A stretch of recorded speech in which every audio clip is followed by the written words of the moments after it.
Bonjour, aujourd'hui une réflexion sur l'un des sens que l'on peut donner à la Kabbalah, à la mystique juive.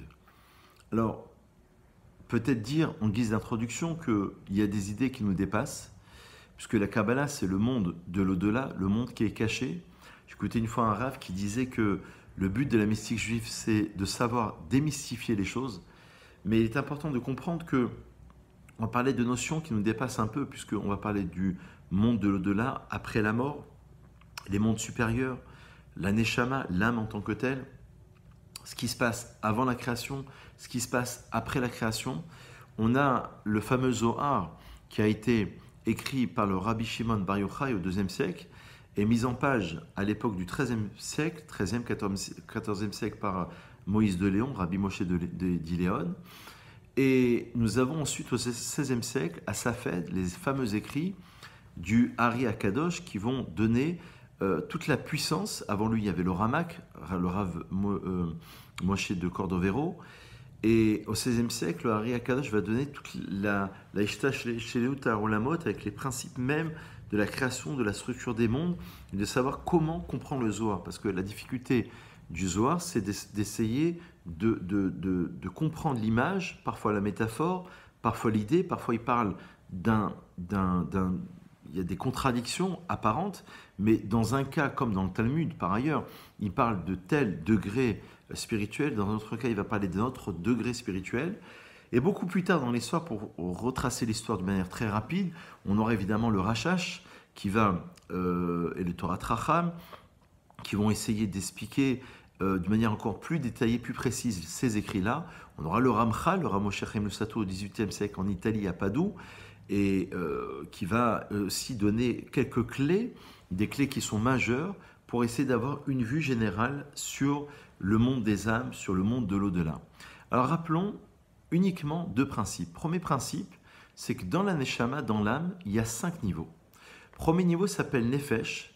Le Nefesh, c'est la première relation justement au corps. C'est qui Nefesh Hu à Adam, l'homme c'est le Nefesh dans le sens où ce sont ses pulsions, c'est son côté psychologique, ce sont ses attirances, ses couleurs, ce qu'il aime manger, ça c'est le Nefesh.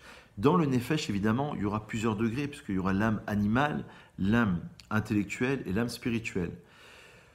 Deuxième niveau, deuxième palier au niveau de la Neshama, il y a ce qu'on appelle le Ruach, qui est en relation avec la parole. Le Nefesh est en relation avec l'action. Le Ruach, c'est déjà plus subtil, c'est au niveau de la parole. Ruach Memalela, au début de la création, Dieu a insufflé à partir des narines de Adam un pouvoir de pouvoir justement s'exprimer, de pouvoir parler. Ça, c'est déjà le Ruach.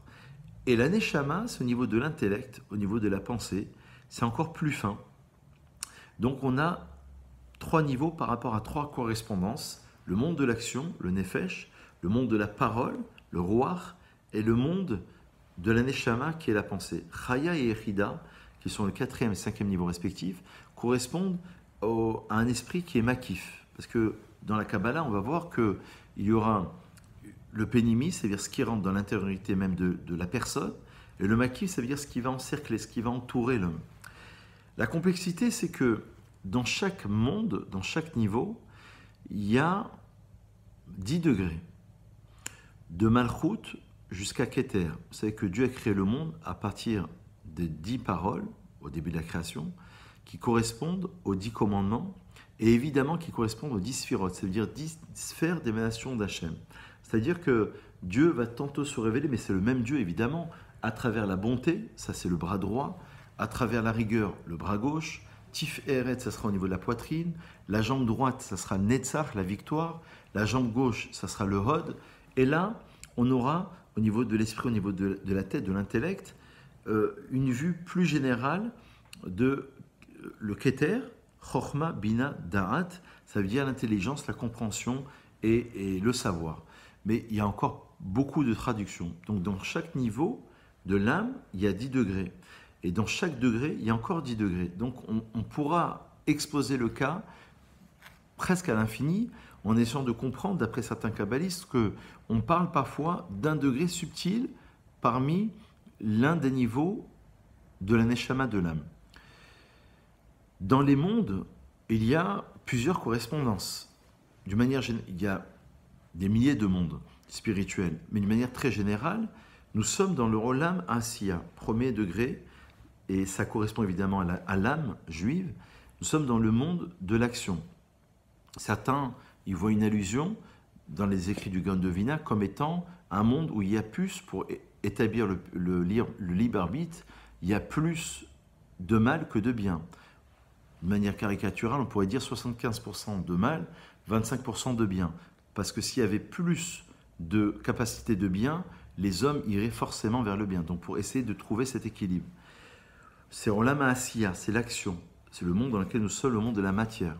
Deuxième monde, deuxième palier, c'est le monde de la Yetzira, la formation où, au-delà du monde physique dans lequel nous sommes à Asiya, la Yetzira, c'est déjà le monde des anges, le monde où c'est 50-50, entre le rare et le tov, entre le bien et le mal.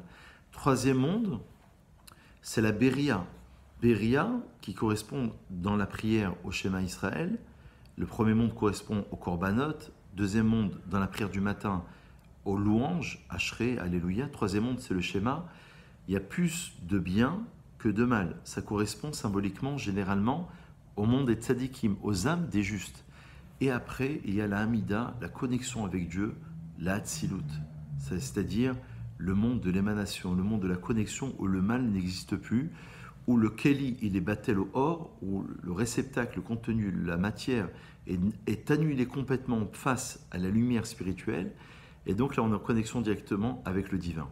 Alors, toutes ces idées pour essayer de comprendre que dans la lecture du Chumash, il y a une correspondance, d'après le Hari HaKadosh, le Chumash, la lecture du Pentateuque, correspond au premier monde, à Asiya.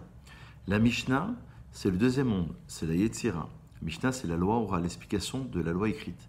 Le Talmud, qui est une explication plus approfondie, correspondra au troisième monde, Beria. Et d'après le Hari HaKadosh, 16e siècle à Safed, le Sod, le secret, correspondrait à Hatzilut. Donc pour vous dire que dans chaque partie de la Torah, on va tout retrouver, puisque tout est contenu de tout. Même dans le livre même du Chumash, évidemment, qu'il y aura une correspondance au niveau d'un secret. Donc pour essayer de comprendre en guise de conclusion que on perçoit un certain niveau du monde, de la matière, mais sachons analyser le monde. Sachons dire, contrairement à ce qu'avait dit Spinoza, Dieu est nature, la nature est Dieu, qu'il a occulté la notion de transcendance. Dieu est aussi au-delà de la nature. Melo Colares Kevodo, il remplit le monde entier, et donc on va essayer de lire à travers le Zohar, à travers la Kabbalah, mais certains émettent dans Shulchan Aruch condition d'attendre 40 ans, avec la connaissance, avec le fait d'avoir terminé le passage, tous les passages talmudiques, c'est-à-dire s'être rempli de Torah vivante, c'est-à-dire dans le Niglé, dans le monde dévoilé. Et après, on pourra étudier le Zohar. Et d'autres disent qu'aujourd'hui, depuis l'avènement de la Chassidoute et autres, on est en mesure, avec un certain équilibre et avec une certaine connaissance, même si on n'a pas tout terminé, de pouvoir toucher un petit peu à un monde qui représente le monde de l'au-delà. Donc, on va essayer de donner un sens plus affûté, plus spirituel, plus défini et un sens plus caché. Et c'est ça l'idée géniale que l'on pourra retrouver dans les écrits de la mystique juive. À très vite.